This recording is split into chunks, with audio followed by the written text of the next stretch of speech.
अस्सलामु अलैकुम वरहमतुल्लाहि वबरकातुहू। मैं हूँ आपका मेज़बान हाफिज़ मोहम्मद दानिश। मोहतरम सामिया नाज़रीन, आपके सवालात के जवाबात के लिए हमारे साथ मौजूद हैं बटला हाउस से शाह मस्जिद के इमाम ख़तीब मुफ्ती अहमद बिन मोहम्मद अरशद ख़ान साहब।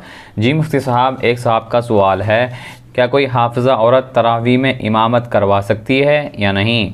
बिस्मिल्लाहिर्रहमानिर्रहीम, अल्हम्दुलिल्लाहि वहदा वस्सलातु वस्सलामु अला मन ला नबिय्य बअदा, अम्मा बाद। मज़कूरा सवाल का जवाब ये है कि ख़वातीन और औरतों का जमाअत के साथ नमाज अदा करना, खा फ़र्ज़ नमाज हो या तरावी की नमाज हो, मकरूह और ख़िलाफ़ औला है। ख़वातीन के लिए बेहतर और अफजल यही है कि वो अपनी तन्हा और इनफरादी तौर पर नमाज का एहतमाम करें। अलबत्ता अगर ख़वातीन जमाअत के साथ नमाज़ पढ़ती हैं तो जमाअत के साथ नमाज़ पढ़ने से उनकी नमाज अदा हो जाएगी, गरचे के मकरूह होगी।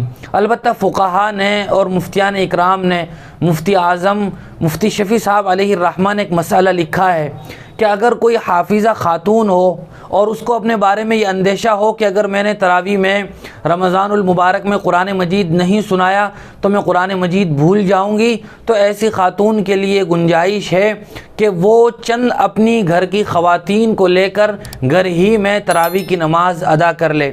ये ना हो कि महल्ले पड़ोस में उसकी दावत दी जा रही हो कि हमारे घर तरावी का एहतमाम होगा, ख़वातीन तशरीफ़ लाएँ, इस तरह का कोई ऐलान ना हो। अपने घर ही की दो चार ख़वातीन को वो अगर अपने पीछे खड़ा करके तरावी की नमाज़ पढ़ाती है तो पढ़ा सकती है।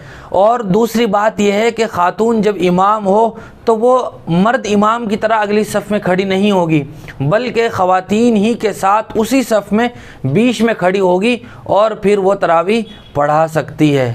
एक ख़ातून का सवाल है, आसिया नाम रखना कैसा है और उसके क्या माने हैं? आसिया का माना मज़बूत सुतून और मज़बूत इमारत के हैं।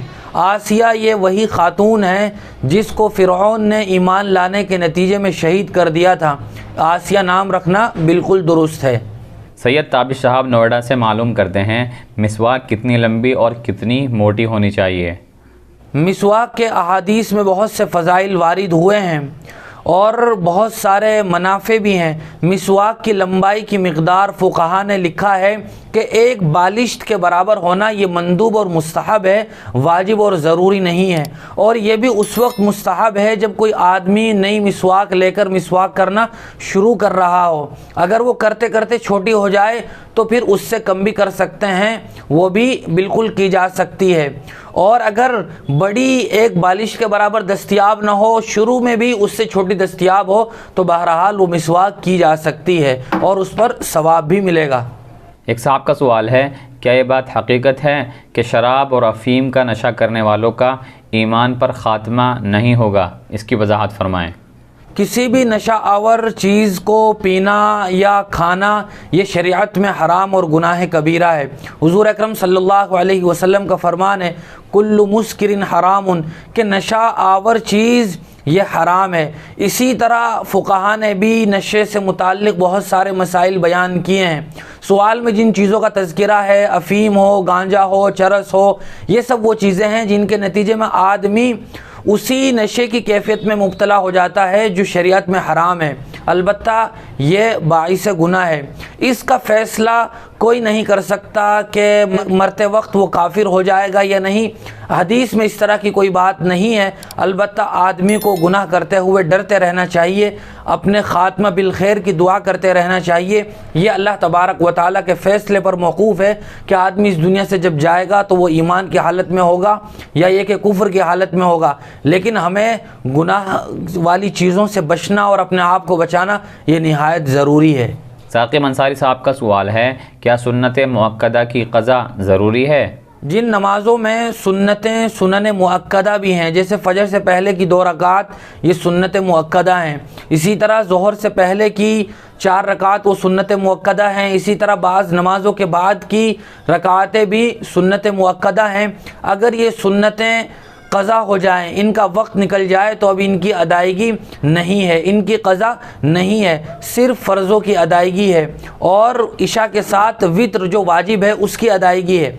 अलबत्ता फ़जर की सुन्नतों के मसले में ये बात अलग और मुस्तस्ना है कि अगर फ़जर की सुन्नतें क़ज़ा हो जाएं तो उसी दिन ज़वाल से पहले पहले तक अदा की जा सकती है, लेकिन अगर उसी दिन ज़वाल तक भी फ़जर की सुन्नत अदा नहीं की तो फिर उसकी भी क़ज़ा नहीं है।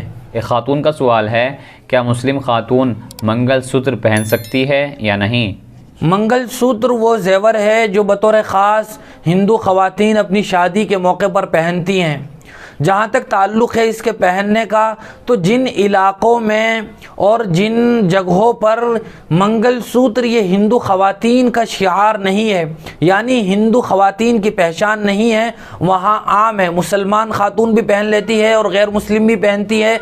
इस तरह का कोई माहौल नहीं है कि सिर्फ़ हिंदू ही पहनती हो, तो मुसलमान ख़वातीन भी पहन सकती है, लेकिन बहरहाल बचना बेहतर है और अफजल है। और जिन इलाक़ों में सिंदूर का लगाना ये हिंदू औरत की पहचान है, वहाँ मुस्लिम ख़वातीन के लिए इस तरह का ज़ेवर पहनना जायज़ नहीं है। एक साहब गुजरात से मालूम करते हैं, औलाद के हसूल के लिए कोई वजीफ़ा हो तो बताइए। हुसूल औलाद के लिए उलमा ने बहुत सारे वजीफ़े अपनी किताबों में बयान फरमाए हैं। मिसाल के तौर पर रब्बि हबली मिनस सालिहीन, ये वो दुआ है जो हज़रत इब्राहीम अलैहिस्सलातु वस्सलाम ने मांगी थी। इसी तरह एक दुआ है रब्बि ला तज़रनी फ़र्दन व अंत खैरुल वारिसीन। दोनों आयात ये कुरान करीम में मौजूद हैं।